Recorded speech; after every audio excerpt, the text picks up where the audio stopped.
প্রিয় স্টুডেন্টস, আমি সুশান্ত ঘোষ চলে এসেছি আজকে ডেইলি ট্রিক সিরিজের আজকে অন্য একটি অঙ্ক নিয়ে। আজকের অঙ্কটা বীজগণিত থেকে। তো বীজগণিতের এই অঙ্কটা দেখে মনে হচ্ছে তোমাদের হয়তো অনেক বড় অঙ্ক, ডিফিকাল্ট অঙ্ক, কিন্তু এই অঙ্কটার মধ্যে কিচ্ছু নেই। দেখো, এই অঙ্কটাতে যদি তোমাদের সলভ করতে দেয়, তোমরা কি করবে, এই যে সংখ্যাটি দেওয়া 3126, তোমরা দেখো 3126 এখানেও আছে, আর 3126 এর থেকে এক কম, মানে 3125 এখানে দেওয়া।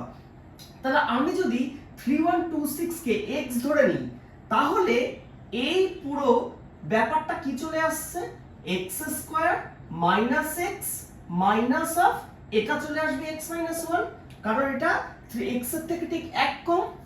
তাহলে এই পুরো ব্যাপারটাকে আমরা যদি সাজিয়ে লিখি, আমরা লিখব x স্কয়ার, এখান থেকে দুটো মাইনাস x চলে আসলো, মানে মাইনাস 2x, আর মাইনাসে মাইনাসে প্লাস 1 এখানে চলে এলো। তোমরা জানো x square minus 2x plus 1 মানে কি হয়, x মাইনাস 1 এর হোল স্কয়ার। তো এটা দেখো x মাইনাস 1 এর হোল স্কয়ার আর আন্ডাররুট রয়েছে, তার মানে এই আন্ডাররুট আর এই হোল স্কয়ারটা কেটে যাবে, কেটে গিয়ে শুধুমাত্র পড়ে থাকবে কি x মাইনাস 1। তাহলে x এর ভ্যালু যদি হয়ে থাকে 3126, x মাইনাস 1 কত হয়ে যাবে 3125। তোমরা দেখো এই 3125 টা লাস্টে আছে, তাহলে এই জাতীয় অঙ্কগুলো থাকলে তোমরা কি করবে, শুধুমাত্র যে সংখ্যাটা লাস্টে থাকবে সেটাই হয়ে যাবে সঠিক উত্তর। অতএব অপশন সি হলো এখানে কারেক্ট আনসার। আগের ট্রিক্সটাকে কাজে লাগিয়ে তোমাদের জন্য একটা অঙ্ক দেওয়া রয়েছে। আগের ট্রিক্সে মাইনাস ছিল, এখানে প্লাস দেওয়া। তা তোমরা এই চারটি অপশন থেকে দেখে কমেন্ট বক্সে জানাও কোন উত্তরটা সঠিক হবে।